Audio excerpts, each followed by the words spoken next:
वंदो ज्ञानानंदकर नेमि चंद गुणकं माधव वंदित विमल पद पुण्य पयोनिधिनन् दोष दहन गुण गहन गण अरि करि हरि अरहंत स्वानुभूति रमणी रमण जगनायक जयवंत सिद्ध शुद्ध साधित सहज स्वरस सुधारस धार समय सार शिव सर्वगत नमत हूँ सुखकार जैनी पाणी विविध विधि वर्णत विश्व प्रमाण स्यात् पद मुद्रित अहित है करहु सकल कल्याण मैं नमो नगन जैन जन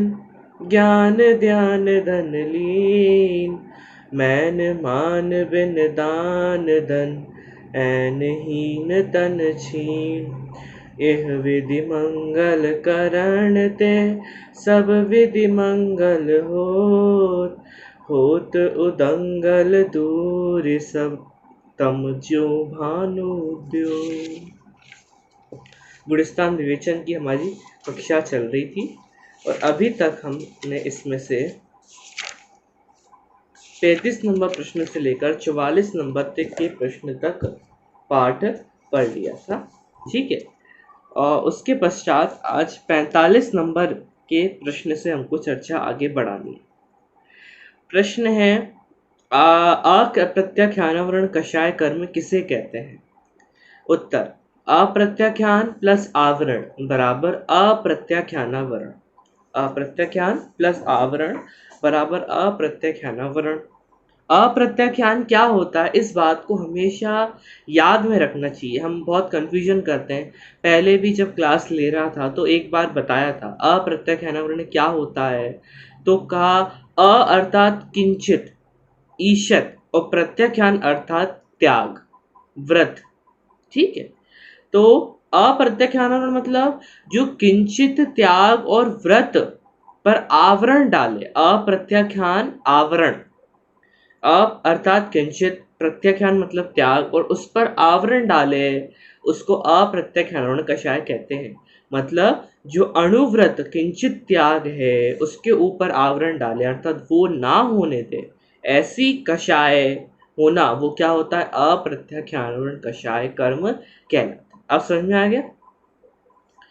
अ अर्थात किंचित ईशत, प्रत्याख्यान अर्थात त्याग अर्थात किंचित त्याग अर्थात देशचारित संयमा संयम जो 5वें गुणस्थान में होता है। द्रव्यव्रत अर्थात बुद्धिपूर्वक शुभोपयोग रूप बाय अणुव्रतों का ग्रहण। यहाँ पे दो प्रकार से व्रत कहे, द्रव्यव्रत और भावव्रत। क्या है द्रव्यव्रत? मतलब बुद्धिपूर्वक शुभ उपयोग रूप बाय व्रतों का ग्रहण करना, ये होता है द्रव्यव्रत। मतलब हमने बुद्धिपूर्वक कोई व्रत ग्रहण किया कि मैं 16 कारण व्रत करूंगा या मैं उपवास करूंगा अष्टमी चौदस का, तो ये क्या होता है? ये बुद्धिपूर्वक शुभ उपयोग में लगने के लिए हमने व्रत लिया, ये होता है बुद्धिपूर्वक व्रत का ग्रहण करना, ये द्रव्य व्रत है। और भाव व्रत मतलब दो कषाय चौकड़ी के अभाव से व्यक्त होने वाली वीतरागता। सूक्ष्म बात है, अच्छा समझ में आया क्या? कि दो प्रकार के व्रत है, एक द्रव्य व्रत और भाव व्रत। द्रव्य व्रत तो किसी की भी हो सकता है, परंतु भाव व्रत होना ही वो द्रव्य व्रत को महती बनाता है। मतलब उसको जरूरी है, जैसे अंक बिना बिंदी होता है ना, शून्य बिना नहीं, अंक बिना बिंदी। मतलब कितनी बिंदियां लगा लो और अंक नहीं है तो वो बिंदी का कोई मतलब नहीं है। उसी प्रकार कितने ही द्रव्य व्रत ग्रहण कर लो, भाव व्रत नहीं है तो द्रव्य व्रत का कोई महत्वपूर्ण पना नहीं हो पाता। भाव व्रत क्या है कि उतनी कषाय चौकड़ी के अभाव से उतनी वीतरागता होना। अपन पंचम गुणस्थान रूप जो 12 व्रत ग्रहण कर रहे हैं वो द्रव्य व्रत है, और अंतरंग में उन द्रव्य व्रत को ग्रहण करने रूप कषाय चौकड़ी का अभाव होना। मतलब बाहर से हम इसको धारण कर रहे हैं और किंचित त्याग के ऊपर आवरण आने वाली कषाय का त्याग होना, किंचित त्याग पर आवरण वाले वाली कषाय कौन सी है? ये अप्रत्याख्यानावरण कषाय। ये अप्रत्याख्यानावरण किंचित त्याग के ऊपर आवरण डालने वाली कषाय का त्याग होना, उसके रहित पना होना, ये भाव व्रत है। ये होगा तो भाव व्रत होगा, नहीं होगा तो नहीं होगा। ठीक है, समझ में आया? जैसे न्याय नीति व विवेक पूर्ण राज आदि के अविरुद्ध मर्यादा पूर्वक होने वाले जीव के अकषाय भाव। अब प्रश्न उठता है कि भाई यहाँ पर जैसे में ये न्याय नीति और विवेक की बात क्यों कर रहे हैं? स्वाभाविक बात है कि भाई अप्रत्याख्यान का अगर तुम्हें देना है उदाहरण तो 12 व्रत का दो, प्रतिमाओं का दो। यह न्याय नीति का उदाहरण क्यों दिया जा रहा है कि न्याय नीति व विवेक पूर्वक राज्य आदि के अविरुद्ध मर्यादा पूर्वक रहने वाले जीव को अकषाय भाव। मतलब है ये कि उसके अकषाय भाव कैसे होंगे कि बाहर से द्रव्यव्रत क्या है कि वो न्याय नीति से कार्य कर रहा है, राज्य के विरुद्ध कार्य नहीं कर रहा है, और अंतरंग से वो अकषाय भाव होना। अंतरंग से वो अकषाय भाव होना मतलब वो न्याय नीति करने के मतलब देखो अपन ने सरकार ने उस पर रोक टोक लगा दी तो बाहर से तुम कर नहीं पा रहे, लेकिन अंतरंग से मन हो रहा है करने का, तो ये क्या होगा? बाहर की बेबस्ता है, अंतरंग में तो मन है। तो ये कह रहे हैं कि अकषाय भाव कैसे कि बाहर से भी करे नहीं, जो आज के समय में अपन कहें कि मेडिकलों की दुकान पर जो हो रहा है अभी कि भाई कोई सी भी आइटम हो, पल्स ऑक्सीमीटर उदाहरण के रूप में 500 रुपये का आता है, ठीक है, और अब हमने 500 में खरीद कर 800 में बेच रहे हैं, और वो 800 में खरीद कर 2000 में बेच रहा है। तो ये क्या है? ये वो विरुद्ध कार्य है, राज्य आदि के विरुद्ध कार्य है ये। और दूसरा बात क्या है कि अभी यदि पुलिस वाले के डर से वो ऐसा कार्य नहीं कर रहा हो, परंतु मन में तो है वो कार्य करने की इच्छा, तो ये होता है कषाय भाव। और अकषाय भाव मतलब कि वो इच्छा होना ही नहीं, गरीबों के दो पैसों को लूटने की इच्छा होना ही नहीं, उत्पन्न ही नहीं होना, वो क्या होता है? अकषाय भाव होता है। इस प्रकार कि अकषाय भाव से इसको समझाया। ठीक है, आवरण अर्थात ढकने वाला, समझ में आ गया? तो किंचित त्याग रूप को ढकता है, जो किंचित त्याग को ढकता है, तो अपन त्याग नहीं कर पाते इसके कारण, इसके उदय के कारण। जो चौथे गुणस्थान में होता है उसका अप्रत्याख्यान का उदय चल रहा होता है, तो इसलिए वो व्रत आदि त्याग नहीं कर पाता, व्रत आदि ग्रहण नहीं कर पाता, त्याग आदि कार्य नहीं कर पाता। देखो दूसरा पॉइंट क्या कह रहा है, जीव के देश संयम चारित्र परिणामों को आवृत करने अर्थात ढकने में निमित्त होने वाले कर्म को अप्रत्याख्यान कषाय कर्म कहते हैं। क्या कह रहे हैं? जीव के देश संयम रूप चारित्र, देश संयम मतलब एक देश संयम का चारित्र क्या होता है? एक देश संयम रूप चारित्र होता है जो 12 व्रत हैं, 11 प्रतिमाएं हैं, ये सब एक देश चारित्र होता है। तो जीव के देश संयम चारित्र परिणामों को आवृत मतलब ये जीव के परिणाम है और ये उस पर आवृत, उसको ढक दिया, अर्थात ढकने में निमित्त होने वाले कर्म को अप्रत्याख्यान कषाय कर्म कहते हैं। अब आगे प्रत्याख्यान किसे कहते हैं? तो अप्रत्याख्यान में हमने प्रत्याख्यान की बात समझी थी। क्या समझी थी? अर्थात किंचित, प्रत्याख्यान अर्थात त्याग। अब यहाँ अप्रत्याख्यान नहीं है तो ये क्या है? सिर्फ प्रत्याख्यान मतलब संपूर्ण त्याग। अ लगाया था किंचित के लिए, अब अ नहीं लगाया तो यहाँ सकल सही संपूर्णता की बात करेंगे। ठीक है, तो प्रत्याख्यानावरण मतलब जो संपूर्ण त्याग, महाव्रत पर आवरण डाले, हमें महाव्रत नहीं होने दे, हमारे अंतरंग में ऐसी कषाय कर्म प्रबल है कि जो महाव्रत लेने से रोके हमें, वो क्या होते हैं? प्रत्याख्यान कषाय कर्म। क्या मतलब? रोकते से कोई खींच नहीं रहा, अपने परिणाम ही ऐसे हैं कि हमें महाव्रत लेने का विकल्प नहीं आएगा। इतनी इतनी सरलता परिणामों में नहीं है, इतनी संयमता परिणामों में नहीं है। अगर ये होती तो महाव्रत लेने का विकल्प भी आ जाता। समझ में आया? चलिए देखो आगे, उत्तर प्रत्याख्यान प्लस आवरण बराबर प्रत्याख्यानावरण। प्रत्याख्यान इज इक्वल टू त्याग महाव्रत सकल संयम सकल चारित्र संयम। द्रव्य व्रत अर्थात बुद्धि पूर्वक शुभ उपयोग रूप बाह्य महाव्रत को ग्रहण करना। बाह्य भावव्रत चारित्र अर्थात तीन कषाय चौकड़ी के अभाव से व्यक्त होने वाली वीतरागता। या द्रव्य व्रत में द्रव्य व्रत लिखा, ध्यान देने योग्य बात क्या है, द्रव्य व्रत में द्रव्य व्रत लिखा परंतु भाव व्रत के साथ एक चारित्र को भी जोड़ा, तो मूल भाव व्रत ही चारित्र है, ये समझना। द्रव्य व्रत कोई चारित्र नहीं है। अब इतनी बड़ी बात है, समझने वाली बात है क्या, कि द्रव्य व्रत बाहर से कितने ही व्रत ले लो वो चारित्र नहीं है। व्रत वो है जो अंतरंग की वीतरागता प्रकट करे, वो भाव व्रत, वो वीतरागता, वो चारित्र, वो मोक्ष में लेके जाएगी। और कोई सा चारित्र मोक्ष में लेके नहीं जाएगा। तुम्हें ये बाहर का जो चारित्र नजर आता है वो चारित्र नहीं है, गलत नाम है, द्रव्य व्रत है। चारित्र क्या है, भाव व्रत। अपन क्या व्रतों को चारित्र नाम देते हैं, ये अपनी गलती है, भूल है, इसको सुधारो। क्या है, द्रव्य व्रत कोई चारित्र नहीं है, भाव व्रत जो अंतरंग में कषाय चौकड़ी के अभाव रूप वीतरागता प्रकट हुई वो भाव व्रत चारित्र है। समझ में आया?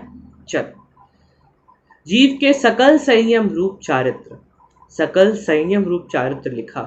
सकल मतलब महाव्रत, देखो समझ में आया पॉइंट, एक एक नाप तोल के शब्द लिखे हैं जिससे अपने को कंफ्यूजन भी नहीं होगा।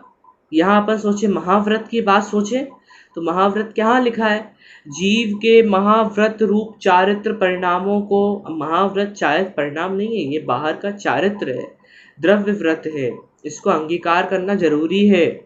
ये कोई गलत नहीं है, ये नहीं कह रहा मैं, ये कह रहा हूं कि ये द्रव्य व्रत है और भाव व्रत चारित्र जो असल है वो अंतरंग का चारित्र, ये बाहर की क्रिया है, उस चारित्र को व्यक्त करने रूप एक साधन है कि अंतरंग में ये चारित्र प्रकट है।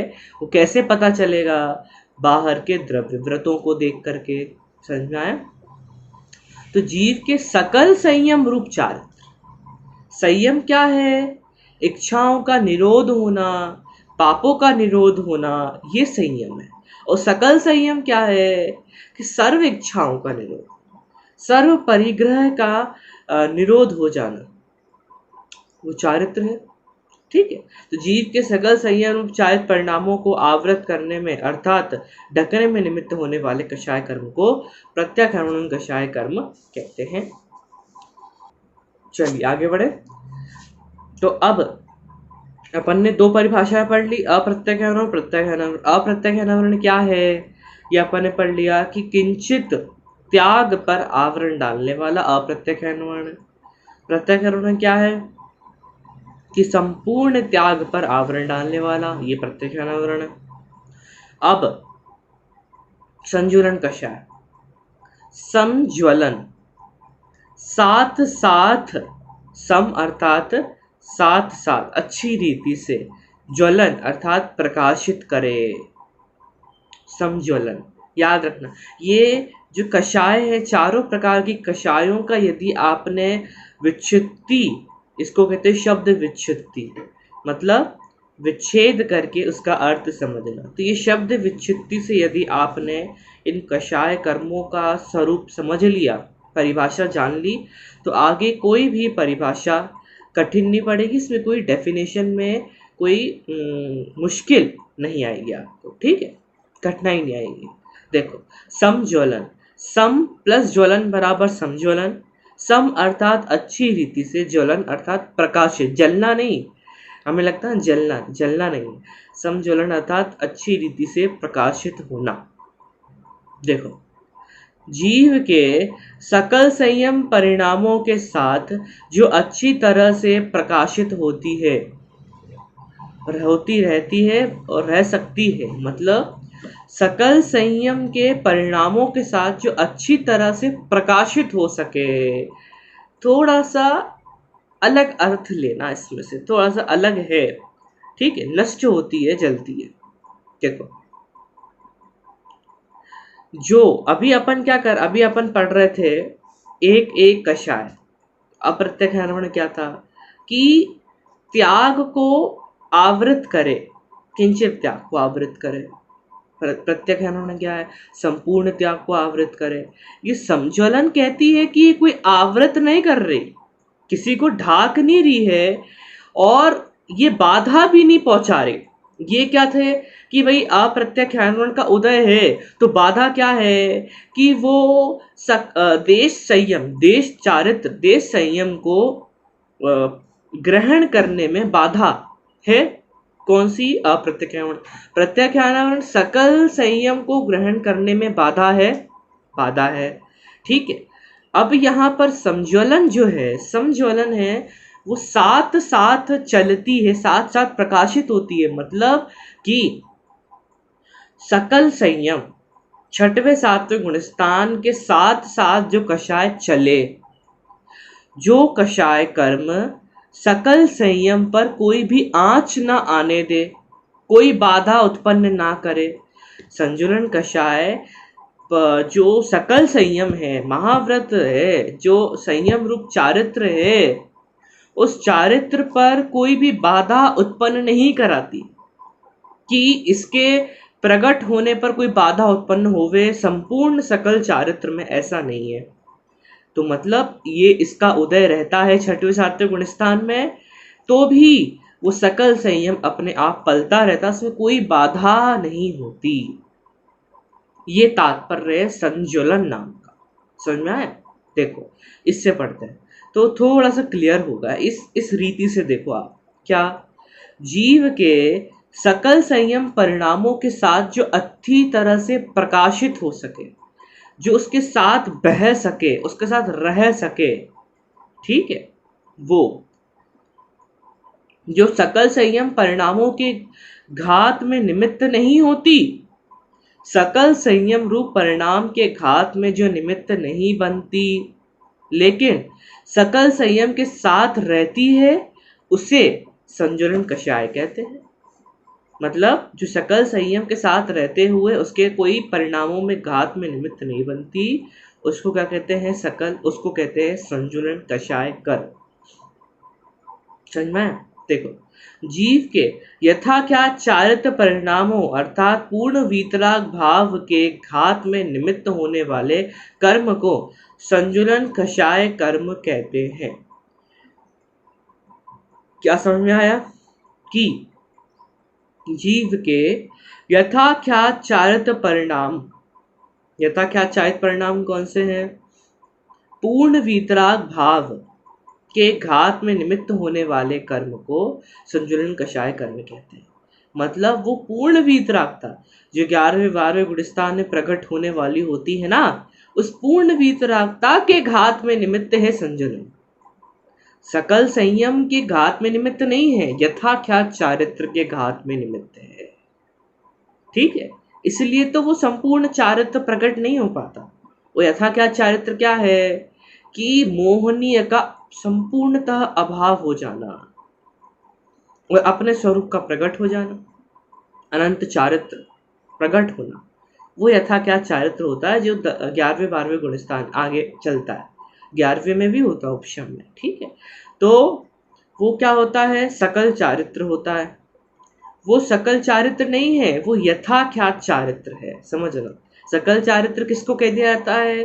वो छठवें सातवें गुणस्थान में महाव्रत को सकल चारित्र कह दिया जाता है। परंतु ये जो है यथाख्यात चारित्र में निमित्त घात, उसके घात में निमित्त संजुलन कषाय कर्म, ये वो 11वें 12वें गुणस्थान में जो पूर्ण वीतरागता प्रकट होती, उसके घात में निमित्त संजुलन है। इस संजुलन को नष्ट करके ही पूर्ण वीतरागता प्रकट होती है। होता सूक्ष्म लोभ बचता है 10वें के अंत में, तो वो सूक्ष्म लोभ क्या है? संजुलन का ही तो एक अंश। उसका जब तक घात नहीं होगा तब तक संपूर्ण वीतरागता प्रकट नहीं होगी। ठीक है। प्रश्न नंबर 58, क्षयोपशम किसे कहते हैं? अब यहां से क्षयोपशम की चर्चा प्रारंभ होती है कि क्षयोपशम क्या होता है। जो अपन ने पहले पढ़ी थी, आपको समझ में नहीं आई थी किसी को भी, ठीक है, वो क्षयोपशम की परिभाषा थोड़ा सा अपन ध्यान से सुनेंगे समझेंगे तो निश्चित तौर पर समझ में आएगी। ऐसा नहीं है कि प्रवचन लगा लिए और बैठ के सब्जी सुधार रहे हैं, खाना खा रहे हैं, बच्चों को तेल मालिश कर रहे हैं, ये सब नहीं चलेगा। थोड़ा सा आधे घंटा अपने को निकाल कर बैठकर ध्यान से सुनना समझना पड़ेगा, तब जाके ये बात समझ में आएगी। ठीक है, देखो क्षयोपशम किसे कहते हैं, प्रश्न उठा क्षयोपशम किसे कहते हैं। तो क्षयोपशम के नाम में दो बात है, क्षय और उपशम, और तीसरी बात हम और जोड़ लेते हैं, उदय। तो क्या बना, क्षय उपशम उदय। ये इतनी बात याद रखो बस। पूरी क्षय उपशम की परिभाषा इन तीन बात पर ही निर्भर करती है। क्या तीन बातें, क्षय उपशम और उदय। क्या तीन बात, क्षय उपशम और उदय। दो बात तो नाम में ही है, क्षय उपशम, क्षय और उपशम, और उदय तो होता ही कर्मों का, तो वो उदय। ठीक है, तो ये क्षयोपशम उदय नाम रख लो आप, तो कोई दिक्कत नहीं है। ठीक है, तो ऐसा कोई प्रश्न उठा है कि उदय भी है तो उदय क्यों नहीं रखा, तो रख लो। और जिनवाणी में जो बात आई है उस रूप ही है, आप नाम कुछ भी रख सकते, स्वरूप ख्याल में होना चाहिए। अरिहंत को अरिहंत कहो, सिद्ध कहो, बुद्ध कहो। इसमें आती है ना मेरी भावनाएं पंक्ति, बुद्ध वीर जिन अरिहर ब्रह्मा, हरिहर ब्रह्मा, या उनको स्वाधीन कहो, कुछ भी कहो, बुद्ध कहो, वीर कहो, हरि कहो, इसी प्रकार शब्द में कुछ भी कहो, भाव पकड़ में आना चाहिए। तो क्षय उपशम और उदय तीन बात ख्याल में रखना, उसके बाद आगे बढ़ेंगे। ठीक है, देखो वर्तमान कालीन सर्वघाती स्पर्धकों का उदयाभावी क्षय, भविष्य में उदय आने योग्य सर्वघाती स्पर्धकों का सदवस्था रूप उपशम, और वर्तमान कालीन देशघाती स्पर्धकों का उदय, इन तीन रूप कर्म की अवस्था को क्षयोपशम कहते हैं। अब प्रश्न, ये उदयाभावी क्षय, सदवस्था रूप उपशम, देशघाती सर्वघाती स्पर्धक क्या होता है? क्योंकि इस एक परिभाषा में 5 ऐसे शब्द आ गए जिनसे हम अभी तक अनभिज्ञ हैं, जानते नहीं। एक एक करके शब्दों को समझेंगे और फिर उसके भाव को अंत में पकड़ेंगे। तो कोई जल्दबाजी नहीं है, पहले शब्दों को समझने का प्रयास करेंगे। ठीक है, परिभाषा मात्र इतनी है, वर्तमान कालीन सर्वघाती स्पर्धक का उदयाभावी क्षय, भविष्य में आने वालों का सदवस्था रूप उपशम, और वर्तमान में आने वाले देशघाती स्पर्धकों का उदय, इन तीन से क्या बनता है, क्षयोपशम बनता है। पॉइंट इतना समझ में आया। क्षयोपशम को थोड़ा साइड में रखो, उदयाभावी क्षय क्या होता है, सदवस्था रूप उपशम क्या होता है, इनको समझ लो और बस, फिर तो आपको पूरा क्षयोपशम समझ में आना नक्की है। देखो आपको पता कब समझ, 55 वाला जो प्रश्न है वो पूरा हो गया अपना। अभी अपन किस पर हैं, 48 पर हैं। 55 वाले प्रश्न के अंत तक में आपको पूरा क्षयोपशम समझ में आ जाएगा, इतनी गारंटी है। धैर्यता रखो, आज 2 प्रश्न लेंगे, हुआ तो एक ही लेंगे। उदयाभावी क्षय और सदवस्था और उपशम को पहले समझो, उसके बाद फिर परिभाषा में घटाओ, उसके बाद फिर क्षयोपशम को समझो। ठीक है, तो पहले नंबर अपन उदयाभावी क्षय क्या होता है इसको समझते हैं। तो उदयाभावी क्षय को पुनः शब्द से समझो, उदय का अभाव ही क्षय है। क्या कहा, उदय का अभाव ही क्षय है। ये क्या है, उदयाभावी क्षय। समझ में आया, उदय का अभाव ही क्षय है, ये क्या है, उदयाभावी क्षय। देखो जब सर्वघाती स्पर्धकों का उदय होता है तब आत्मा के गुण का तनिक भी अभिव्यक्ति नहीं होती, इसलिए उस उदय के अभाव को उदयाभावी क्षय कहते हैं। इतनी सी बात है। सर्वघाती स्पर्धक क्या होते हैं समझे, सर्वघाती स्पर्धक वे होते हैं, वो स्पर्धक जो, स्पर्धक मतलब क्या, कर्म परमाणुओं का समूह समझ लो, निषेकों का समूह समझ लो, उसको स्पर्धक कहते हैं। इतना समझ लो अभी के लिए, इसका स्पर्धक भी आएगा। तो क्या वो स्पर्धक जो आत्म स्वरूप का संपूर्णतया घात करे उन्हें कहते हैं सर्वघाती स्पर्धक। क्या कहा? वो स्पर्धक जो आत्म स्वरूप का संपूर्णतः घात करें, ये आत्मा के गुण की तनिक भी अभिव्यक्ति ना होने दें, वो सर्वघाती स्पर्धक कहलाते हैं। प्रश्न उठा कि भाई सर्वघाती स्पर्धक होते हैं कैसे? उदाहरण कि ज्ञानावरण कर्म है, इसके दोनों प्रकार के हैं, एक सर्वघाती ज्ञानावरण स्पर्धक, एक देशघाती ज्ञानावरण स्पर्धक। तो सर्वघाती ज्ञानावरण स्पर्धक क्या करता है समझना, बहुत सूक्ष्मता है उसके, आपको पूरा 6 ऑप्शन समझ में आ जाएगा इतनी सी बात समझ लोगे तो। अगर नहीं समझाओ तो पीछे चले जाओ, यूट्यूब पे डली है तो आगे पीछे कर सकते हो, 2 बार सुन सकते हो, लेकिन इसको समझो। सर्वघाती ज्ञानावरण का स्पर्धक कैसा? समझ लो ये आत्मा है, उदाहरण के लिए मेरे पास कोई रखा नहीं था, ठीक है, ये समझ लो ये पूरा आत्म प्रदेश, आत्मा इतनी बड़ी है, अभी अपना शरीराकार है, इसको इस आकार में समझो।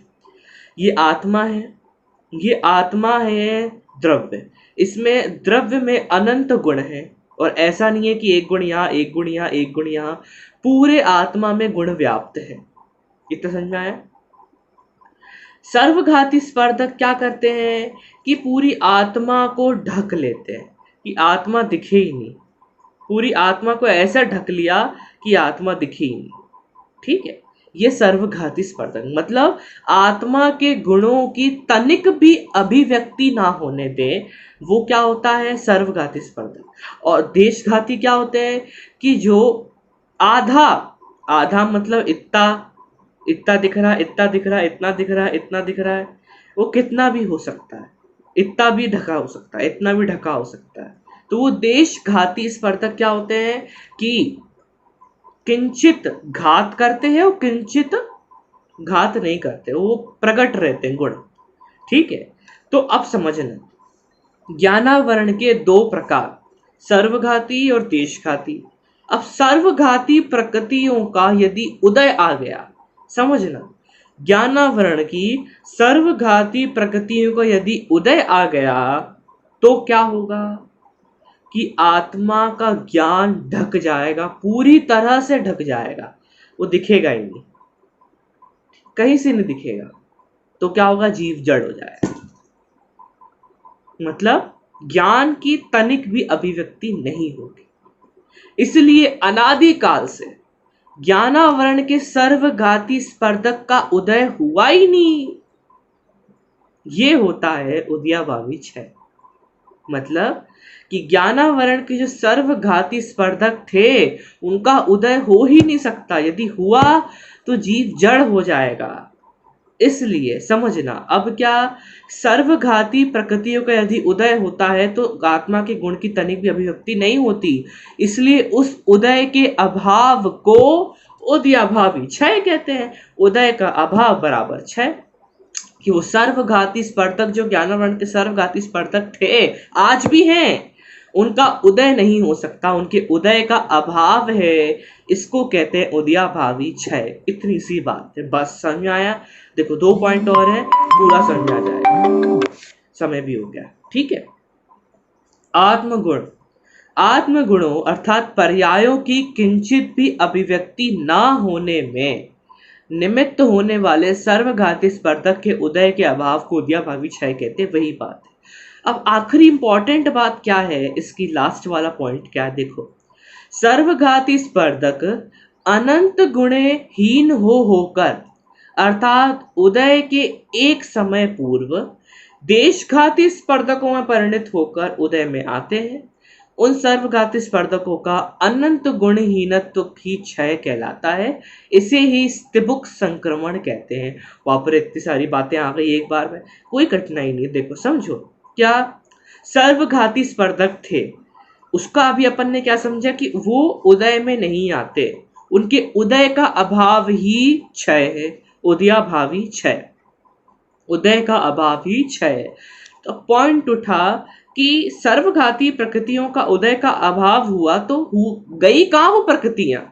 वो प्रकृतियां बनी हुई हैं, वो उसके स्पर्धक बने हुए हैं, उनका उदय भी तो आएगा। तो क्या होता है असल में, क्या होता है, जो उदयावली अपन ने समझी थी, उदयावली में निषेक लगे हुए हैं।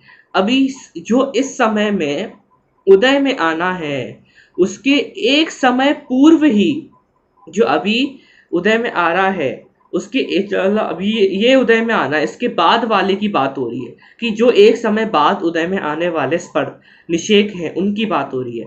तो उसमें क्या होता है कि जो सर्वघाती स्पर्धक हैं वो अनंत गुणहीन हो होकर देशघाती रूप होकर उदय में आ जाते हैं।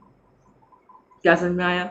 सर्वघाती जो स्पर्धक हैं वो अनंत गुणहीन हो होकर देशघाती रूप उदय में आ जाते हैं। इतनी सी बात है कि सर्वघाती का देशघाती रूप स्तबुक संक्रमण हो गया। ये अनंत गुणहीनत्व को स्तबुक संक्रमण कहते हैं। मतलब जो सर्वघाती स्पर्धक थे उनके उदय का अभाव हो गया, तो वो तो हो गया। अब क्या हुआ कि वो सर्वघाती स्पर्धक रूप में उदय में ना आकर देशघाती रूप उदय में आ गए। बस जो संपूर्णतः ढकना था वो नहीं हुआ, आधा ढक लिया, तो वो जीव के गुणों का प्रकाशनमान हो भी रहा है और सर्वघाती का उदय भी नहीं हुआ। समझ में आया? इसको 2-3 बार पढ़ें, समझें, सुने, और निश्चित तौर पर आपको समझ में आएगा। जो भी प्रश्न हो आप मुझसे पूछ सकते हैं। सभी को सादर जय जय।